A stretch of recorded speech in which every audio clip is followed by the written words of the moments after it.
2026 Ford Explorer Platinum touchscreen tech tutorial. You guys, you came here to learn all about the touchscreen in this. Maybe you rented one, maybe you own one. Let's get into it. My name is Jason Gillette. I do these tech tutorials, video walkarounds and reviews and all kinds of things automotive. And today we are sitting in this beautiful Platinum Ford Explorer. So we're in this one. I'm going to go through these menus. If you stumbled upon this, you don't have a Platinum, it's probably pretty similar for the other models, but I do have videos on those as well. And you can see those linked at the end of this video. But let's go into this. So first of all, this big 13.2 touchscreen display is pretty awesome. It's powered by Android and synced up with Google. And what that basically means is that everything is interfaced really seamlessly. I actually love how it goes. First of all, up here in the corner, you see that clock? You see how it's in 24-hour time? I don't love 24-hour time, so I'm going to touch that. I'm going to hit this button and it's going to bring us back to 12-hour time just like that. It also has the ability to set the time zones automatically. So as we roll through different areas that might have different time zones, it'll switch that automatically, or you can turn that off and just select the time zone you want it to stay into. All right, now this button is the home button, and this is really showing us all the basics. Now this is what it looks like on a brand new one that hasn't been set up at all. So there's been no phone sync, no profile sync, no nothing. The first thing that comes up on these when they're brand new is apps permissions. So it has Google Maps, which is pretty cool. We touch open maps, we touch go to settings, and now it asks us if it's okay to turn on the GPS, the navigation features, and the offline maps. So I'm gonna say turn those on. And it's gonna ask me if we want maps to use trip and sensor data when maps is open or only when the destination is set. I'm fine with it when it's open, so I'm just gonna turn that up. And then you can go into the privacy center anytime that you want. And bam, our Google Maps is working. I do love Google Maps in these. I mean, I think they've been well known for doing a pretty good job on maps for a long time. If you're signed into the car, and I'll show you that in a moment, this will all merge with anything Google you have already set up on your phone or your computer. You see this little picture? If we press this, this will allow us to sign into Google right from here if we want. We can then press this screen and then it'll go getting ready to sign in. It's gonna bring us up a QR code to scan, and then you just scan that and go through signing in on your phone or your computer, or however you're doing it, and you can sign into Google. So that's kind of nice. Back out of there, let's go back to this home button. Add a phone. So when you do add a phone, it's going to scan for your Bluetooth devices. You can hook up with just traditional Bluetooth, but this does have wireless Apple CarPlay and Android Auto. I love those features because it brings up all the apps on your phone. I mean, not all, but most, like your Spotify, your podcasts, your audiobooks. Even if you want to use Apple Maps or something else on here for GPS, it's just really nice when you have that all paired up. And it does pair quite quickly. You can see it says audio is off. I'll just turn down the volume here. So you can see this is your audio. We've got AM, we've got FM, we've got satellite radio, we've got Bluetooth audio, and we've got news.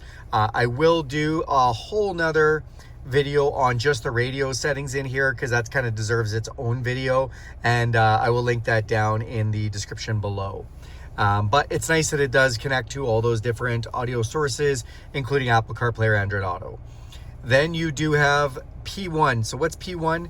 This is where you go and set up your profiles. So this vehicle does have memory function. You can set up your key fob to your memory function. You can sign in with your Google account and it'll all just be under your profile. So when you hit unlock or lock on your car, it syncs it all to your profile when you walk up to the car, which is really nice. And you just basically hit start and start going through it, name it, scan the code, sign into Google, these kind of things. So yeah.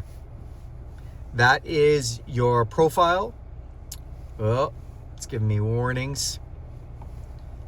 All right, so because I was starting to go into profile, it's now asking me for Google permissions. So to get out of this screen, it also has Hey Google. So I actually just quickly went through that. You probably missed it, but you can turn on or off Hey Google. So if I say Hey Google, look at this, it's coming up. So that's kind of handy. Then what are these over here? So the bell icon, notifications, you guys. Just like my videos, they want to notify you when you have new content to look at or read. So it's got a notification of terms and data services. Then you can go into, this is your signal strength for the modem of the vehicle, location services, and there was a little microphone that had just popped up, and that's if it's using the mic. All right, let's come down. This is the car icon. This is basically your settings screen. You've got ambient lighting, love this, 7 different colors, one for every day of the week, which is nice. Can change all the interior accent coloring. Back out of this, hill descent control. This is kind of a fun one. So if we're going down steep hills, if you live in like an area that's got super steep drops or anything, or just going down to the river valley, if you don't want the vehicle to free roll, you press that button, and when you take your foot off of the brake, it won't like go down the hill really fast. It'll hold you. Now that's got to be like, I think it's 33 kilometers an hour or 20 miles an hour. If you're going faster than that, hill descent doesn't work. So you do have to be going kind of slower. Then seats. So I can either press the button on the side of my seat, or I can press this button, and all of a sudden it brings me to all of the different seat adjustments. Now, because this is a Platinum, this one has lots of lumbar and multi-contour functioning. What's multi-contour? Massage. So look at all the massage you can get: lower recovery, upper rolling, circular cushion, full recovery, relaxed recovery, and you can do 3 different intensity levels. I'm getting a massage right now. I don't know if you can hear it in the video or not, but it's a little bit loud. It's not like crazy loud, but you can hear it. And the passenger can get that stuff too, so that's kind of cool. Back out of there, and then we've got brightness. So this is where we can turn up or down the instrument panel for brightness. So if it's not bright enough, you go in there. Valet mode. So if we go into valet mode, you actually have to set up a pin, and then when you drop off your vehicle with valet, they can't really do much with your vehicle. They can't change any settings. It kind of locks them out from a lot of stuff. Vehicle status, this is basically your tire pressure and your oil life, so it just shows you those. And then settings. So settings is a huge one, you guys. You can see we've got sound settings, Bluetooth settings, driver assistance settings, vehicle settings, system, profile, display, network and internet, 911, assistant and voice, location, notification. Guys, I'm not going to add in this video with the settings. I will do another video on that. I will link it again down below so that you can go through all of the different settings, you guys, because it's going to take a hot minute to go through those. Let's back out of here. So that is basically this screen here. This is kind of fun. You can change your vehicle, move it around. I believe they match the outside color to this vehicle. I'll have to check that in another one because I'm actually in a red vehicle. You can see my hood is red and it's showing me a red car. And then this button opens your power liftgate if you want. All right, these buttons, the 6 little dots. So these ones, once you're logged in with Google, you have a lot more access. You can still do some stuff if you're not logged in here, but this is where, you know, it's basically telling you what you're giving access to for apps and stuff. Google Maps, the Play Store. So once you're logged in with Google, you can go to the Play Store, you can download like games, you can download all kinds of fun stuff and use this like a tablet. Google Assistant, how your phone is hooked up, AM and FM and satellite radio, Bluetooth audio, any messages, how your app, who's connected for Apple CarPlay. Towing. We are going to go into this towing one for a quick second, just because I want to show you that you can add a trailer, and then once you do add a trailer, it's going to ask for a nickname and ask for some information. You can save that in there, and then it can go through a trailer connection list too, which is pretty cool. Hotspot. So the vehicle does have an onboard modem. If you subscribe to the connectivity plan from Ford, you can connect up to 10 different devices, use the vehicle as a mobile hotspot, and stream data. Then software updates, which shows you if this is up to date for the software in it. Settings. So this brings us to that same setting screen on the other screen. So some of these are redundant. You can get there multiple ways. Games. So if you've downloaded any games, right now there's none, but if we go back to the Google Play Store and sign in, we can do that. Record feedback. So we can actually record feedback for Ford, which is kind of cool. And you know, just give them some feedback there. And then owner's manual. So this is where you're going to find 2 different things. You can scan this and look at the owner's manual on your phone quickly, which is kind of nice. Or you can go to view manual and it's going to bring up a bunch of information on your car. This actually takes a little bit to load, not too crazy long, but there's quite a bit in here. And then you can go into all kinds of stuff. You can hit the magnifying glass and search. So if you were like, oh, I don't know how to use the cruise control, we'll search cruise, hit the arrow, and then we'll see what it brings to us, and it shows us things on the adaptive cruise control and all that kind of stuff. So yeah, that's your owner's manual. Back out of here, News. So again, if you're signed into Google, you can look at Google News. You can watch YouTube videos right on here. You can watch my channel or any other channel you want to watch once you're signed into Google. Android Auto settings, and that's about it. So that's kind of your settings between those three. Then down below, these are your climate control settings.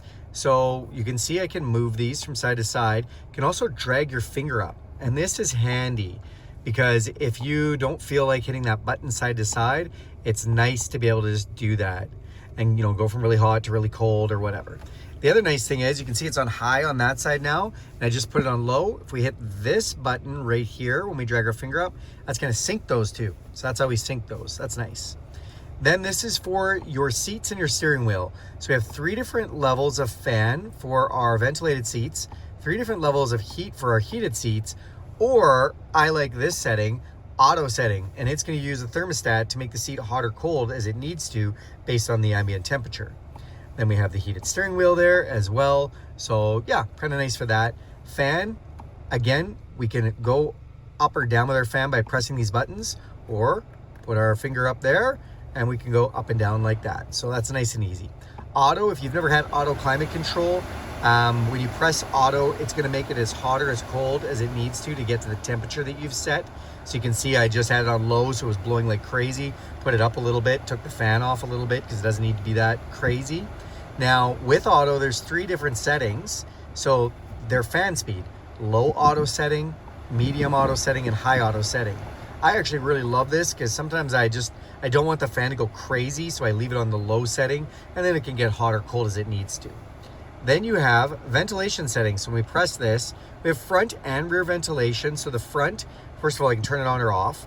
Then I can do defrost, face, or feet, or all 3 at once if I want. So that's nice.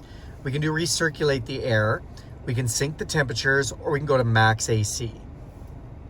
Rear, when we go into our rear, if we turn this on, then you can see we've got fan speeds for the rear. We've got temperature controls for the rear, and we can lock the rear climate so nobody in the back seat can mess with the rear as well. So that's nice. All right, max defrost. So if you press that button, it's gonna put all the defrost on the front windshield. It'll also make it really hot. Then you have this button for your heated mirrors and heated back window, air conditioning on or off, the seat controls to the passenger side and the passenger side temperatures. That is basically it in a nutshell, you guys. That's all the controls for the touch screen. I thought I would just do one really quick extra. I'm gonna press this button right here and just show you the apps menu. So that button, again, we're in the 6, little button up top here. So this does allow you to kind of sort your apps, reset the default layout, manage the apps. So you can kind of go into a bunch of the apps information. You can get in here from the settings screen as well, but just a way kind of to get in there. And then let's just touch on some buttons down here, guys, because it's fun. Volume switch, auto off. So if you don't like your car shutting off at a set of lights, you can turn it off by pressing that button. That feature will be disabled. Park, this is for your parking chimes. 4-way flashers.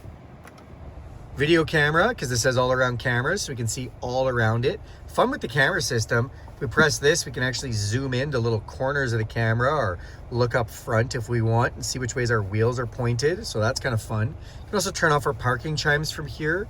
We can also go into a bunch of different camera views. So we can see just out front, split view out front, hitch camera for backing up and hooking up, and a backup camera.